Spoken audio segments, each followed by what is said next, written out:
What is going on, everybody? Been a diehard Pistons fan since 2003 and starting to get cautiously optimistic about this Pistons team. The Detroit Pistons are back in action tonight as they take on the Utah Jazz at 7 p.m. I don't want to get carried away, but in my eyes, this is pretty close to a must-win game. Reason being, this game is at home against a team that is 5-20 before we have to go out on a West Coast trip where we'll be playing the Suns, Lakers, Kings, and Nuggets all on the road. So I think this game is pretty important. In this video, we're going to go through, talk about three things that I think I will be paying close attention to and will affect the game in meaningful ways. And then just kind of some general thoughts on the game and going forward and everything else in between. So the first thing that I think will be super impactful and something I will be keeping a close eye on will be, will Cade Cunningham continue to tear it up the way he has over the past couple weeks?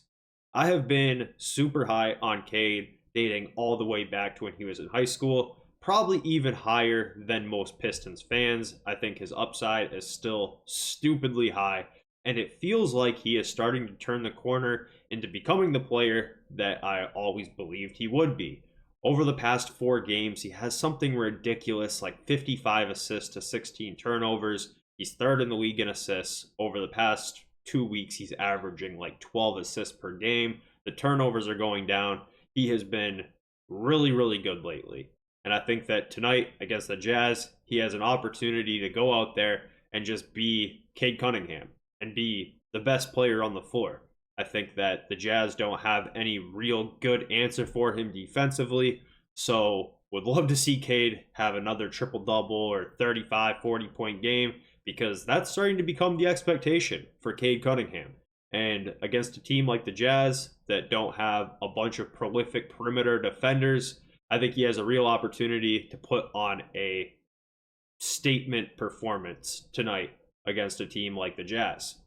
Moving on, the second thing I'll be paying close attention to is where we are with injuries. Last game, we were without Jaden Ivey, we were without Tobias Harris, and we also lost Isaiah Stewart midway through the game as he hyperextended his knee. All of them were claimed to be day-to-day from JB Bickerstaff yesterday. It sounds like none of these injuries are going to be super long.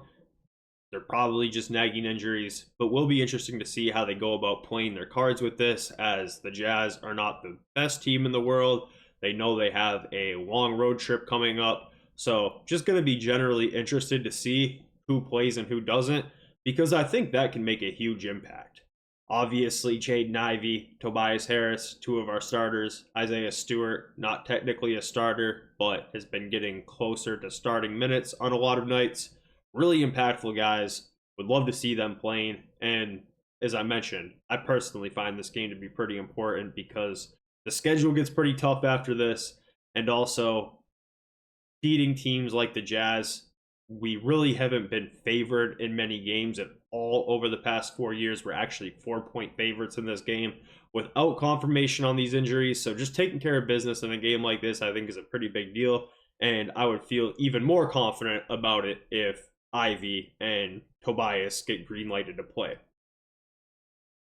Moving on, last topic that I am particularly interested in is, how does Jalen Duren match up against Walker Kessler and even Lauri Markkanen? Jalen Duren has had a pretty rocky start to the year. That's no secret.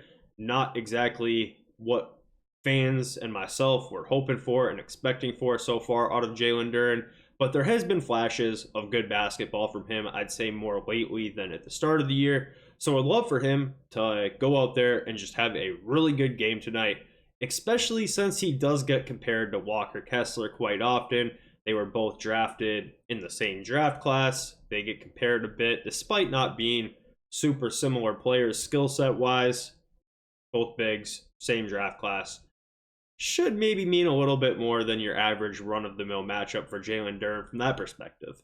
And especially if we are without Stewart, we're going to need him to step up in a big way and contribute, because if it's not him, it's Paul Reed, and if it's not Paul Reed, it's nobody. So really interested to see how Jalen Duren can do in this matchup.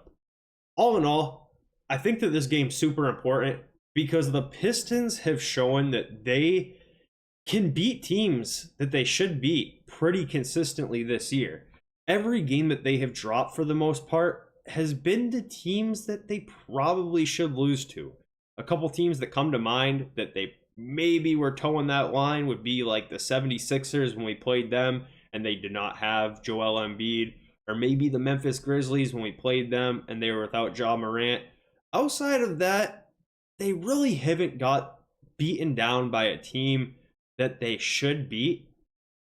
For one, there isn't that many teams that they are projected to beat, and two, they haven't played that many games. But when they have had their opportunities to play against teams like the Wizards or play against teams like the Raptors, they have taken care of business, and would love to see that trend continue, because I think that really shows signs of turning a corner when you're actually starting to play teams where you're going into games as favorites and you're winning those games.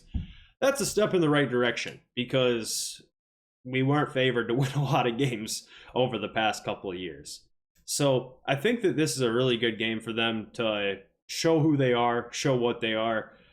Knowing this team, despite all of this, it'll probably come down to an overtime last second shot, because that just seems to be par for the course for the Pistons this year. But a man can hope that they go out there and prove to be and show to be a tier above the Utah Jazz currently.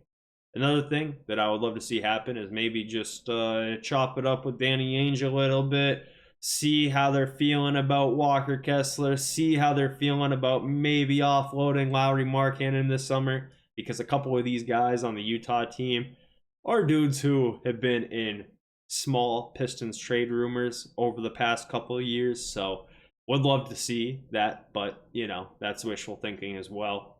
But all in all, should be a really good game. It's going to be one of the last games that we play at home for the year. Matter of fact, we don't have another home game until the new year.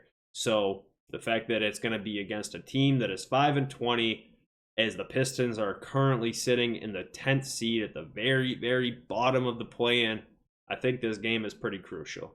Let me know what you guys think, and we'll catch up soon.